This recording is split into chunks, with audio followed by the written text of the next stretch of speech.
Hello students, मैं आप लोगों को इस वीडियो में कक्षा 12वीं वाले विद्यार्थियों को भौतिक सब्जेक्ट के कुछ महत्वपूर्ण प्रश्न बताने वाला हूं। ये वार्षिक पेपर के लिए इम्पोर्टेंट प्रश्न है, तो चलो देख लेते हैं।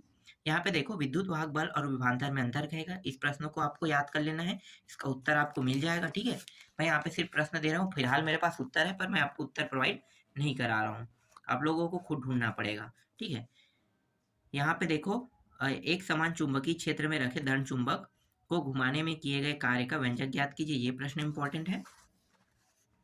ये प्रश्न इंपॉर्टेंट है। किसी वृत्ताकार कुंडली के स्वप्रेरण गुणांक से आप क्या समझते हैं? उसका मात्रक, विमी सूत्र और उसे प्रभावित करने वाले कारक लिखे कह रहे हैं। ये इंपॉर्टेंट है। इसके बाद मैं दिखा देता हूँ गेट वाला। ठीक है, ये गेट वाला अक्सर आते रहता है, तो देख लो नॉर गेट का है, नॉर गेट वाला है। तो यहाँ पे आपको क्या करना है? सत्यता सारणी बनाना है। ठीक है, तो ये प्रश्न इंपॉर्टेंट है 3 नंबर के में।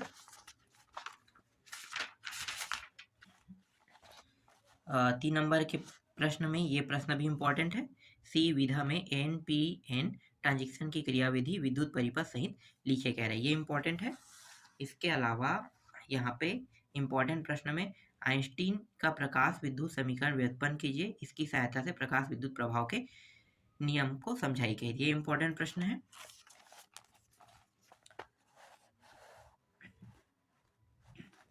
ये 17वां प्रश्न है। एक उत्तल लेंस की फोकस दूरी 20 सेंटीमीटर और अवतल लेंस की फोकस दूरी 30 सेंटीमीटर है। इसके संयोजन से एक संयुक्त लेंस बनाया गया है। संयुक्त लेंस की फोकस दूरी ज्ञात कीजिए। संयुक्त लेंस की क्षमता निकालकर उसकी प्रकृति भी बताइए कह रहे हैं। ये इंपॉर्टेंट है। ये क्रांति कोण किसे कहते हैं? इसका अपवर्तनांक से संबंध व्युत्पन्न कर उसे प्रभावित करने वाले कारक लिखे कह रहे हैं। ये इंपॉर्टेंट है।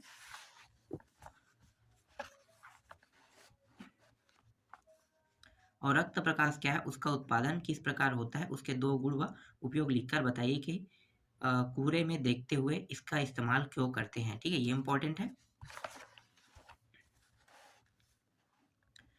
रदरफोर्ड के परमाणु की कौन सी कमियां उन्हें दूर करने के लिए बोर के परमाणु के जिन अभिगृहितों का सहारा लिया उसे लिखिए कह रहा है। ये इंपॉर्टेंट है।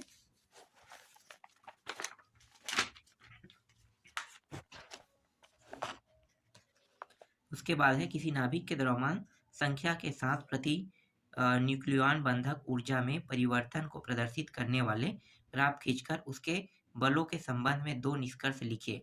उन क्षेत्रों को दर्शाइए जो नाभिक के संलयन, स्थायित्व व विखंडन को दर्शाते हैं। ठीक है, ये इंपॉर्टेंट है। इसके अलावा ये जो प्रश्न है एनालॉग और डिजिटल सिग्नल में अंतर लिखे कह रहे हैं। ये इंपॉर्टेंट है।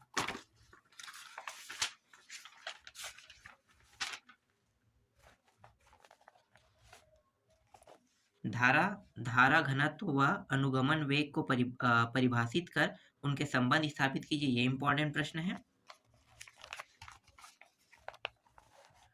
और ये वाला एम समान चुंबकीय क्षेत्र बी में क्यू आवेश वाले कण का वी वेग से प्रवेश करने पर लगने वाले बल का व्यंजन निकालकर अधिकतम व न्यूनतम बल ज्ञात कीजिए। ये इंपॉर्टेंट है।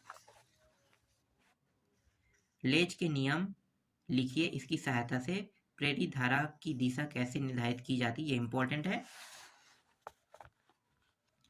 रेडियो तरंगे क्या है? इसका उत्पादन किस प्रकार होता है? उसके 2 गुण व 2 उपयोग लिखिए। ये इंपॉर्टेंट प्रश्न है।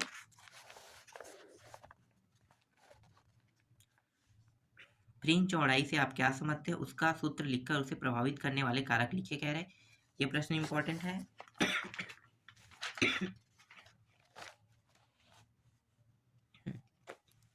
पूर्ण आंतरिक परावर्तन क्या है? इस घटना पर काम करने वाले 2 उपकरणों के नाम लिखकर उसके उपयोग लिखिए। ये इंपॉर्टेंट है। और इम्पोर्टेंट की दृष्टि से ये प्रश्न भी इम्पोर्टेंट, प्रकाश विद्युत प्रभाव क्या है? उसके नियम लिखकर निरोधी विभव को परिभाषित कीजिए। ये इंपॉर्टेंट है।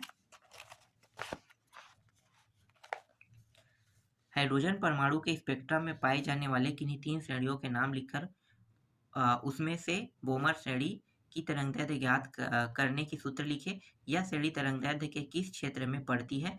इस श्रेणी के का तरंगदैर्ध्य लंबाई का परास लिखिए कह रहे हैं। ये इंपॉर्टेंट है। और ये भी प्रश्न इंपॉर्टेंट है। नाभिकीय संलयन, द्रव्यमान क्षति, औसत आयु, अर्ध आयु काल, बंधन ऊर्जा, नाभिकीय बल। ठीक है, क्या बताना है? परिभाषा बताना है इन सभी का, ये इंपॉर्टेंट है। इसके बाद यहाँ पे मैं आपको दिखा देता हूँ गेट से और प्रश्न। देखो, लेकिन ये गेट जो है ये नॉन गेट से है, नॉन गेट की सत्यता सारणी बताना है इसमें। ठीक है, ये भी 3 नंबर के प्रश्न हैं। इसके अलावा यहाँ पे सीई विधा, पीएनपी ट्रांजेक्शन, इसे मैं दोबारा बता रहा हूँ क्या? एक बार मैंने और बताया था ना। ठीक है, देख लेना, इसे दोबारा होगा ये। ठीक है, आगे देखते हैं। एक टीवी टावर पर लगे एंटीना की ऊंचाई इस एंटीना के द्वारा प्रसारण कितने दूरी व कितने क्षेत्र तक किया जा सकता है, उसका व्यंजन उत्पन्न कीजिए। ठीक है, ये प्रश्न है। तो इस वीडियो में मैं अभी आपको बस इतना ही बता रहा हूँ, और जो प्रश्न है जल्द ही मैं आपको उसको भी दे दूंगा।